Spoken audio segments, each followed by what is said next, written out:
మేడ్చల్ నియోజకవర్గంలో బీఆర్ఎస్ విజయకేతనం ఎగరవేసిన సందర్భంగా మాజీ మంత్రివర్యులు చామకూరు మల్లారెడ్డి షామీర్పేట్ మండలం ఆలియాబాద్ క్రాస్ రోడ్ సీఎంఆర్ కన్వెన్షన్లో జరిగిన విజయోత్సవ సభ కృతజ్ఞత సభ కార్యక్రమంలో మాజీ మంత్రులు ఎమ్మెల్సీ శ్రీమతి సత్యవతి రాథోడ్ గారితో కలిసి పాల్గొనడం జరిగింది.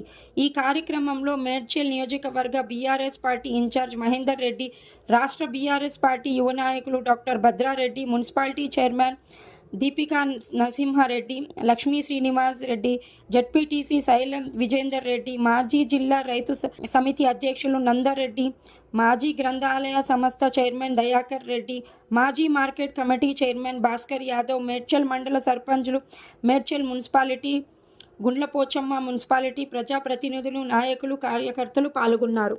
ఇండియా కూటమిలో ఈ వారంలో ఎంతమంది పోయినా మమతా బెనర్జీ పోయిందా, ఆప్ పోయిందా, పంజాబ్ ఆప్, నితీష్ కుమార్ పోయిందా, ఇక ముగ్గురు పోయినాక ఆడవాళ్ళు మిగిలిరు, వాడు రాహుల్ గాంధీ ఒకటి మిగిలిరు. అయిపోయి కొత్త వ్యక్తి ఎట్లా కాదా, ఎలక్షన్ అయినాక చూసుకొని అయినా మిగతా మీ సినిమా చూసుకొని మాట్లాడు. మేము ఎట్లా చెక్కు చెదరకుంటున్నాం. ఇవాళ కూడా ప్రభుత్వం మాది రాకున్నా కానీ మా కార్యకర్తలు ఒక సైనికులు మాదిరి ఉన్నారు. రేపు తప్పకుండా మీరు 420 హామీలు ఇచ్చిండ్రో అవన్నీ కూడా ఇంప్లిమెంట్ చేసేదాకా మేము వినము, వదలము. వెళ్ళాలి గట్టిగా. మేము మీ ఎంబడే ఉంటా, మీ ఎంబడి ధర్నాకు వస్తా, మీ ఎంబడి కూడా అన్ని చేపిస్తా. ఆల్రెడీ ప్రజలలో డిస్కషన్ వచ్చేసింది, ఊళ్ళలో డిస్కషన్ వచ్చేసింది. వీళ్ళు ఇచ్చేది లేదు, సచ్చేది లేదు. వీళ్ళంతా మోసపూరిత మాటలు, మాయ మాటలు చెప్పారు. మా సీఎం కేసీఆర్కు మోసం జరిగిందని చెప్పి ఆల్రెడీ ప్రజలలో థింకింగ్ వచ్చింది. అందరూ ఆలోచన చేస్తా ఉన్నారు.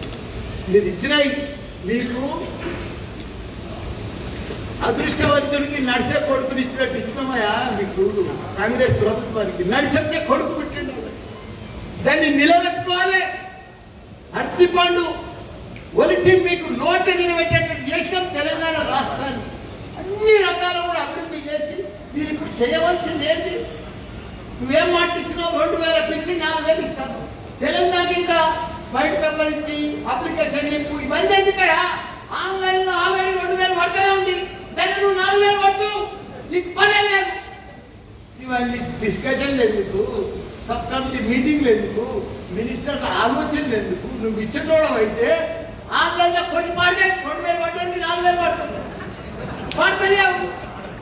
కళ్యాణ లక్ష్మి వచ్చేదానికి వృత్తులను బంగారం పెట్టు. ఇంకెందుకు డిస్కషన్, మీటింగ్లు ఎందుకు?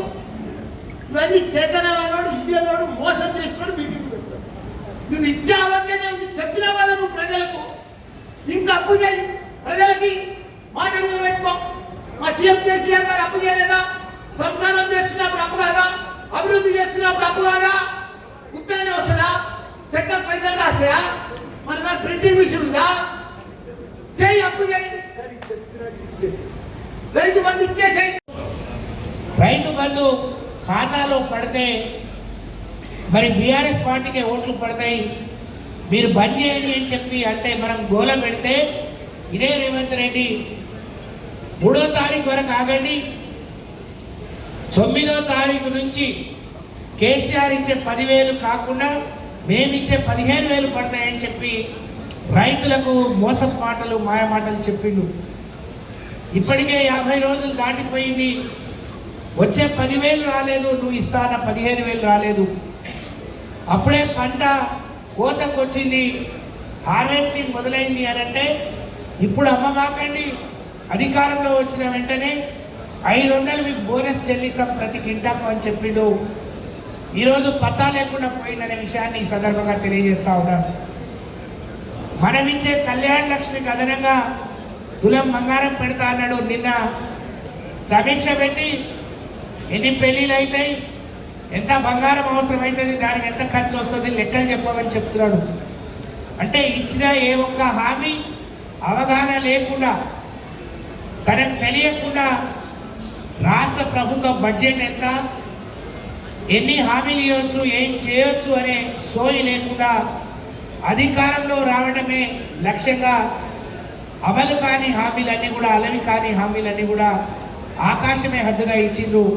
కానీ ఇవాళ ఏదైనా మాట్లాడే ముందు ఈ ప్రభుత్వం కేసీఆర్ గారి ప్రభుత్వం అప్పుల పాలు చేసిపోయింది రాష్ట్రాన్ని అని సోయి లేకుండా గ్రామీణ ప్రాంతాల్లో చదువురాని ఒక సామాన్యుడు మాట్లాడే మాటల కంటే అధ్వానంగా రేవంత్ రెడ్డి మాట్లాడుతున్నాడు. గమనించాల్సిందిగా నేను బీఆర్ఎస్ పార్టీ నాయకులను కోరుతా ఉన్నాను. మనం ఎప్పుడన్నా ఒక ఇంటికి అమ్మాయిని ఇస్తే వాళ్ళ మంచి చెడు వెళ్ళి వాళ్ళ ఆస్తులేంది అప్పులేంది అబ్బాయి ఏం చేస్తాడు ఆ కుటుంబం ఎలాంటిదని అందరినీ అడిగి తెలుసుకుంటాం. కానీ అధికారంలో రావాలి ముఖ్యమంత్రి కావాలనే వ్యక్తి కనీస సోయి లేకుండా మనం ప్రతి సంవత్సరం బడ్జెట్ ప్రవేశపెడతాం. ఎన్ని లక్షల కోట్లు పెడతాం, ఎంత ఖర్చు పెట్టినాం, ఎంత ఎక్కడి నుంచి సేకరించినాం అనేది ప్రతి సంవత్సరం కాగ్ నివేదిక వస్తుంది. కాగ్ నివేదిక ఈ రాష్ట్ర ప్రభుత్వం ఇవ్వదు, కేంద్ర ప్రభుత్వం ఇస్తుంది.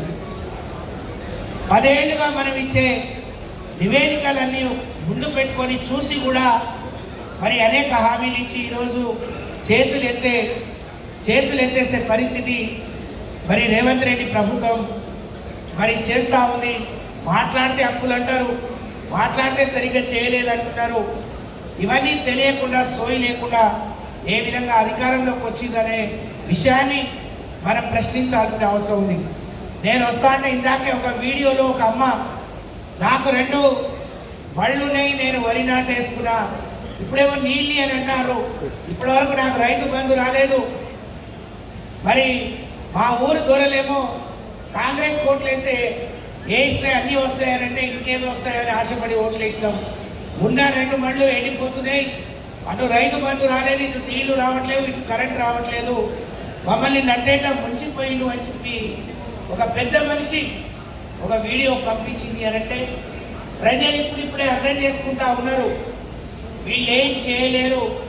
ఎందుకంటే కేసీఆర్ గారు కొట్లాడి తెచ్చిన తెలంగాణ రాకముందు 10 ఏళ్ళు మాత్రమే అధికారంలో ఉన్నారు. ఆ 10 ఏళ్లలో 200 పెన్షన్ ఇవ్వగలిగిండు. కానీ మనం దాన్ని 2000 చేసినాం.